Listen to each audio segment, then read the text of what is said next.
नमस्कार दोस्तों, aspirants campus में आपका स्वागत है। मैं रिचा और आज हम बात करेंगे हैरोड-डोमर मॉडल के बारे में। लास्ट वीडियो में हमने ग्रोथ मॉडल कैसे बनते हैं, उसके क्या फैक्टर्स हैं, किस पे ग्रोथ मॉडल डिपेंड होता है, ये सारी टॉपिक्स डिस्कस किए थे और हैरोड-डोमर मॉडल के अजम्पशंस हम कर रहे थे। तो 5 अजम्पशंस हम कर चुके थे। ये हमारा 6th अजम्पशन है, जिसमें ये है कि बोथ प्रोपेंसिटी टू सेव और capital coefficient are given constant. या कैपिटल कोफिशिएंट को कैपिटल आउटपुट रेशियो भी कह सकते हैं। तो प्रोपेंसिटी टू सेव और कैपिटल कोफिशिएंट या फिर कैपिटल आउटपुट रेशियो जो है वो कांस्टेंट होगा। ठीक है, अगर लास्ट ईयर कांस्टेंट था, लास्ट ईयर अगर आपने कुछ सेव किया है तो इस साल भी आप उतना सेव करेंगे। 10% अगर आप सैलरी का सेव कर रहे हैं तो इस साल भी आप 10% सेव करेंगे। तो इसी बेसिस पे ये मॉडल जो है डिपेंड करता है। तो ये उसके अजम्पशंस हैं जो इस मॉडल को पूरा करने के लिए ज़रूरी हैं। तो कैपिटल आउटपुट रेशियो क्या होता है? कैपिटल आउटपुट रेशियो का मतलब है जो अमाउंट है amount of capital we invest to produce 1 unit of output. जितना अमाउंट किसी कैपिटल में हम इन्वेस्ट करते हैं 1 यूनिट आउटपुट को प्रोड्यूस करने के लिए, उसे कैपिटल आउटपुट रेशियो कहते हैं। मान लीजिए कि 32% ऑफ जीडीपी हम अपनी इकोनॉमी में इन्वेस्ट कर रहे हैं, तो हमें कितना प्रॉफिट हो रहा है? 8%, यानी कि हमारी इकोनॉमी 8% ग्रो कर रही है।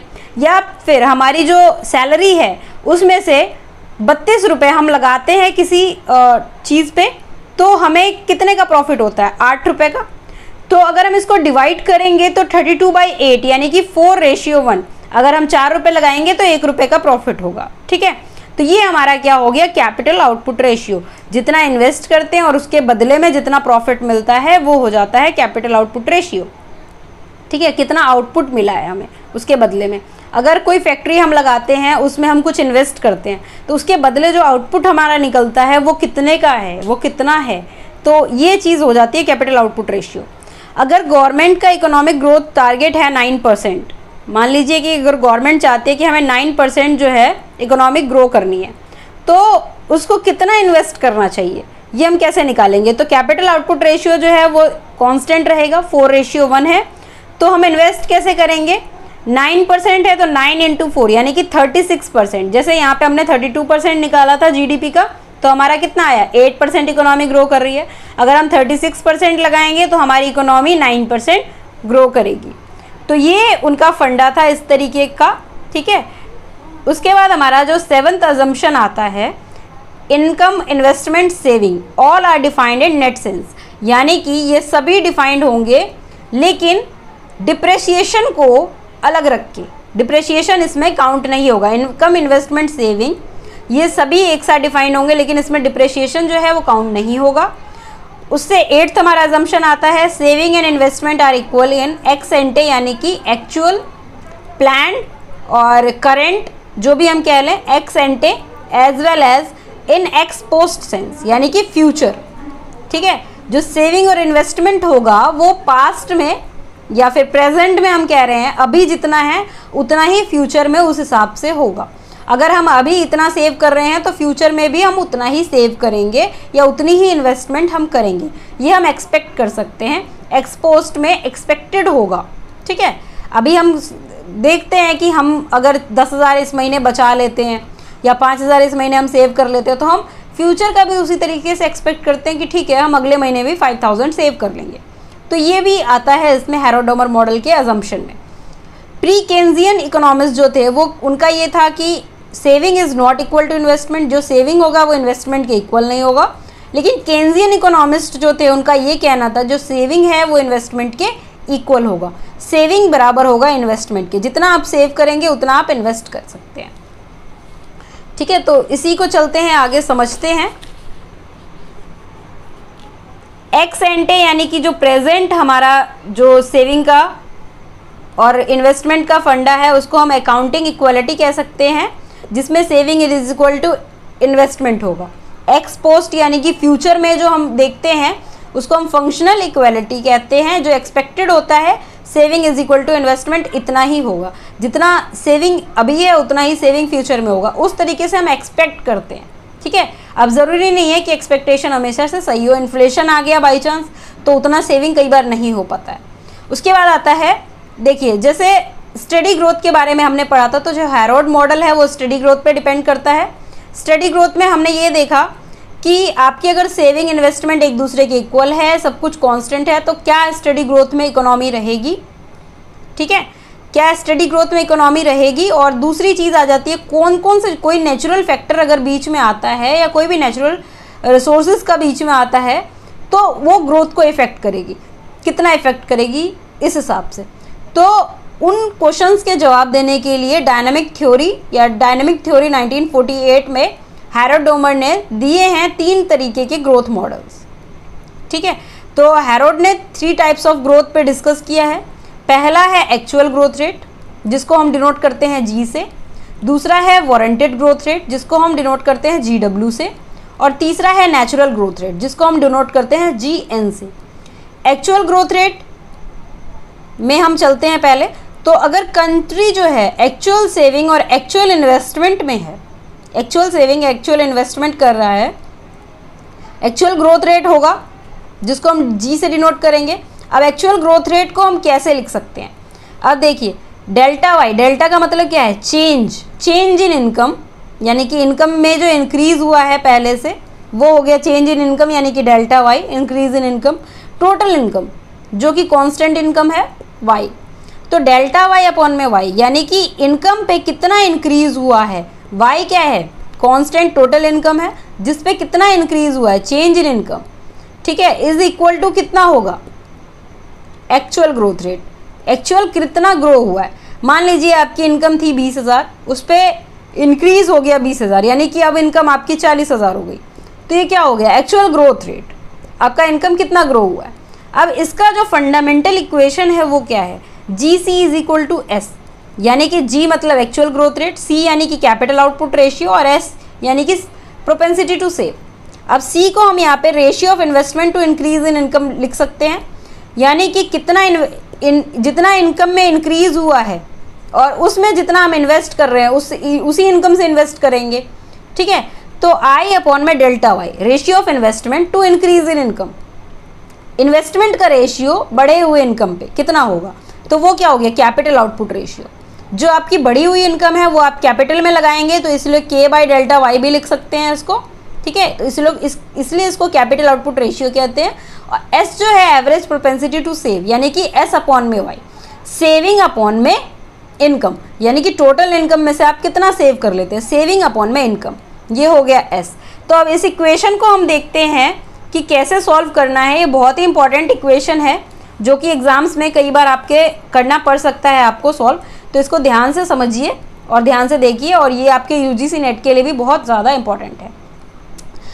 तो हम यहाँ पे देख रहे हैं इस इक्वेशन को, GC is equal to S जो है, तो यहाँ पे G का मतलब क्या है, G है डेल्टा वाई अपॉन में वाई, C क्या है, C है I अपॉन में डेल्टा वाई, और S क्या है, S है S अपॉन में वाई।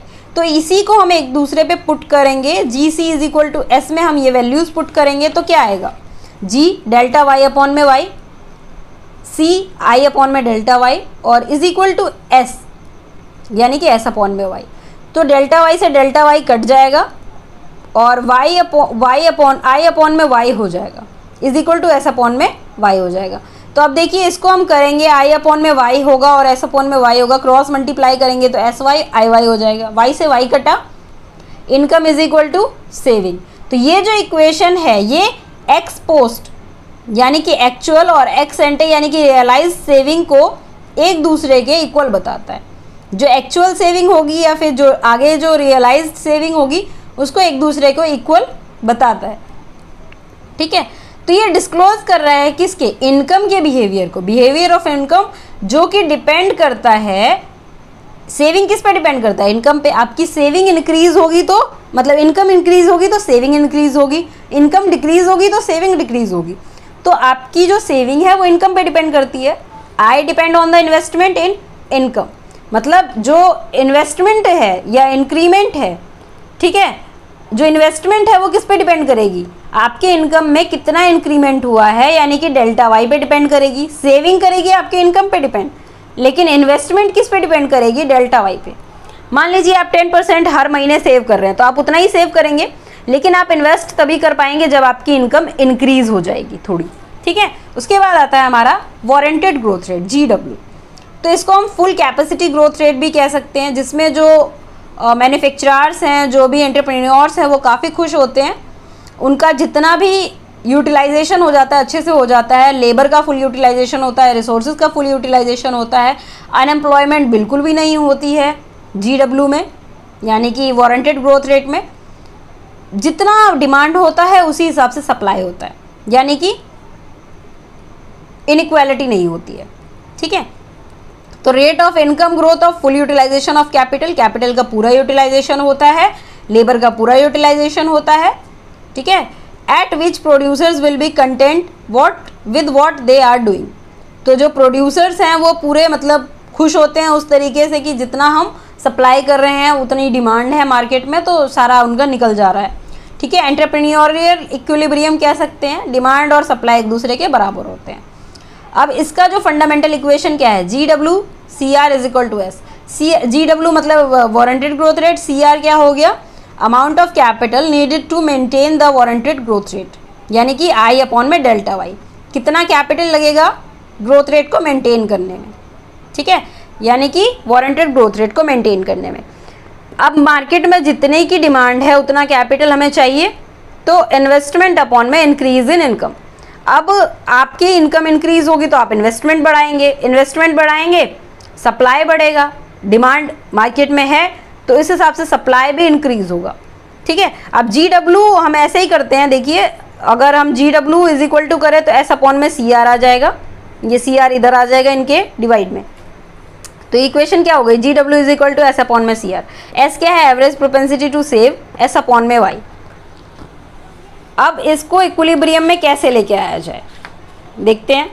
अब ये इक्विलिब्रियम में कैसे होगा, ये इक्वेशन इक्विलिब्रियम में ये तभी होगा जब actual growth rate warranted growth rate के बराबर होगा, कैपिटल आउटपुट रेशियो जो है वो CR के बराबर होगा, तो ये इक्विलिब्रियम में होगा।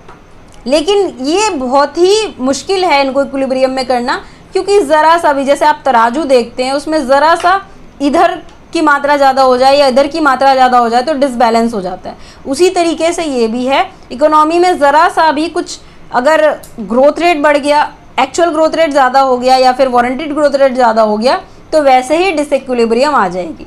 अब देखते हैं कि ग्रोथ रेट जो है, एक्चुअल ग्रोथ रेट अगर वारंटेड ग्रोथ रेट से ज़्यादा होगा, कैपिटल आउटपुट रेशियो अगर CR से ज़्यादा होगा तो क्या होगा। देखिए ग्रोथ रेट ऑफ इनकम अगर ज़्यादा है ग्रोथ रेट ऑफ आउटपुट से, तो डिमांड क्या होगी, इनकम ज़्यादा है तो डिमांड ज़्यादा होगी, आउटपुट अगर कम है तो सप्लाई कम होगी। तो अगर डिमांड ज़्यादा होगी, सप्लाई कम होगी, तो जाहिर सी बात है मार्केट में क्या आएगा, इन्फ्लेशन। इन्फ्लेशन यानी कि महंगाई, ठीक है। अगर मार्केट में आपकी डिमांड है टमाटर की, प्याज की, आप देखते हैं डिमांड कांस्टेंट रहती है, लेकिन कई बार क्या होता है सप्लाई कम हो जाती है, तो 80 रुपये किलो, 100 रुपये किलो बहुत ज़्यादा महंगा हो जाता है। तो यहाँ पे क्या होता है, कैपिटल का फॉल हो जाता है, ठीक है। सप्लाई कम है तो कैपिटल का यूज़ नहीं हो रहा है, कैपिटल फॉल हो गया। अब वहीं पे देखते हैं अगर हम एक्चुअल ग्रोथ रेट कम होता है वारंटेड ग्रोथ रेट से, यानी कि कैपिटल आउटपुट रेशियो CR से कम है, तो क्या होगा, ग्रोथ रेट ऑफ इनकम कम होगा और ग्रोथ रेट ऑफ आउटपुट ज़्यादा होगा। यानी कि हमारे पास सप्लाई ज़्यादा है और डिमांड कम है, क्योंकि लोगों के पास पैसे नहीं है, इनकम नहीं है। तो सप्लाई ज़्यादा है, डिमांड कम है, तो क्या होगा, रिसेशन होगा, लोग खरीदेंगे नहीं, मार्केट में चीज़ें सस्ती हो जाएंगी, अपने आप ही मंदी आ जाएगी। तो यहाँ पे क्या होगा, कैपिटल राइज हो जाएगा, कैपिटल का राइज हो जाएगा। अब उसके बाद हमारा थर्ड आता है नेचुरल ग्रोथ रेट, यानी कि GN, जिसको हम GN से डिनोट करते हैं। उसमें क्या होता है, जो आपका इनसाइड एक कंट्री का लेबर फोर्स, नेचुरल रिसोर्स, एक कैपिटल इक्विपमेंट, टेक्निकल नॉलेज, सब कुछ ये आपका नेचुरल ग्रोथ रेट है और सब कुछ एक दूसरे पे डिपेंड करता है। इसमें क्या है, फुल एम्प्लॉयमेंट सीलिंग है, इसमें कोई बंदिश नहीं है कि आप कितना ग्रो करेंगे, आप नेचुरली जितना ग्रो कर सकते हैं आप उतना ग्रो करेंगे, ठीक है। आपकी अगर कैपिटल इक्विपमेंट है, आपके पास नेचुरल रिसोर्सेज काफ़ी ज़्यादा अच्छे हैं, तो आप उसका पूरा यूज़ करेंगे, ठीक है। लेकिन इसमें क्या हो जाता है, अगर आपके पास नेचुरल रिसोर्सेज है लेकिन टेक्निकल नॉलेज नहीं है उस रिसोर्सेज को यूज़ करने का, तो यहाँ पे थोड़ा लॉस हो जाता है, ठीक है। आपके पास लेबर फोर्स है लेकिन स्किल्ड नहीं है, तो अगर आपके पास सब कुछ सही मात्रा में है और आप इसका पूरा यूज़ कर रहे हैं, पूरा यूटिलाइजेशन कर रहे हैं, तो इसको फुल एम्प्लॉयमेंट सीलिंग भी कह सकते हैं। इसमें क्या होगा, GNCR is equal to S, यानी कि natural growth rate, CR investment जो था, और is equal to average propensity to save, और इज नॉट इक्वल टू भी S हो सकता है, यानी कि not equal to average propensity to save भी हो सकता है। ठीक है, तो अब इसी को देखते हैं। इंट्रैक्शन बिटवीन, अब इक्विलिब्रियम में कब होगा, इक्विलिब्रियम में कब होगा, इंट्रैक्शन बिटवीन G यानी कि actual growth rate, warranted growth rate and natural growth rate, full employment equilibrium growth होगा, यानी कि GN is equal to GW is equal to G, तीनों अगर एक दूसरे के बराबर हैं तो फुल एम्प्लॉयमेंट इकोनॉमिक ग्रोथ होगा। अगर GN जो है वो GW से कम होता है, या फिर G जो है वो GW से कम होता है, यानी कि एक्चुअल ग्रोथ रेट जो है वारंटेड ग्रोथ रेट से कम होता है, या फिर नेचुरल ग्रोथ रेट जो है वो वारंटेड ग्रोथ रेट से कम होता है, तो आप यहाँ पे इस फिगर में आप देख सकते हैं, ये जो फिगर बना हुआ है इसमें आप देख सकते हैं जो GW है वो ऊपर की तरफ जा रहा है, ठीक है, और G जो है GW से नीचे है, GN भी GW से नीचे है। तो यहाँ पे क्या होगी, ये जो टाइम होगा ये अनएम्प्लॉयमेंट का टाइम होगा, यहाँ पे अनएम्प्लॉयमेंट हो जाएगी, क्योंकि यहाँ पे जो नेचुरल ग्रोथ रेट और एक्चुअल ग्रोथ रेट है दोनों जो है वारंटेड ग्रोथ रेट से कम है। ठीक है, तो यहाँ पे अनएम्प्लॉयमेंट की स्थिति आ जाएगी। अब क्या होगा, दूसरा क्या आता है, ये भी इक्विलिब्रियम हमेशा नहीं रह सकता, ये भी काफ़ी मुश्किल होता है तीनों को इक्वल करना।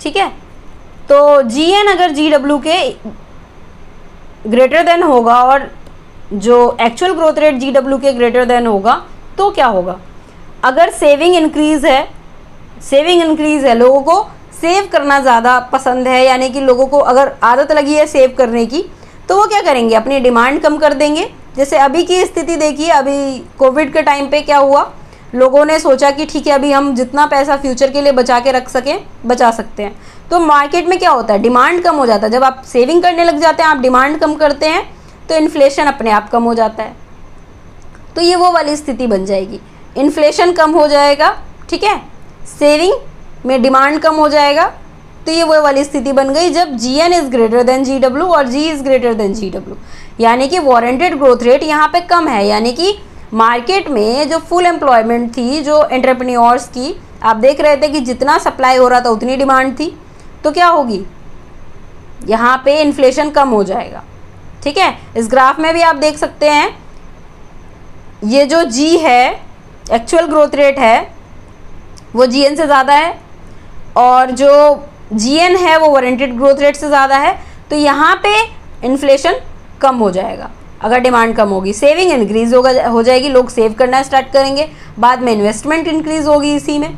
ठीक है, लेकिन यहाँ पे अगर स्थिति आती है नेचुरल ग्रोथ रेट कम है, नेचुरल ग्रोथ रेट का पूरा यूज़ नहीं हो पा रहा है, पूरी तरीके से यूटिलाइज नहीं हो पा रहा है, एक्चुअल ग्रोथ रेट कम है, एक्चुअल ग्रोथ रेट पूरी तरीके से नहीं हो रहा है, वो लोगों का पूरा यूटिलाइजेशन आप कर रहे हैं, रिसोर्सेज का पूरा यूटिलाइजेशन हो रहा है, demand is equal to supply है, तो यहाँ पे क्या होगा, अनएम्प्लॉयमेंट की स्थिति आ जाएगी, क्योंकि नेचुरल और एक्चुअल दोनों कम हैं।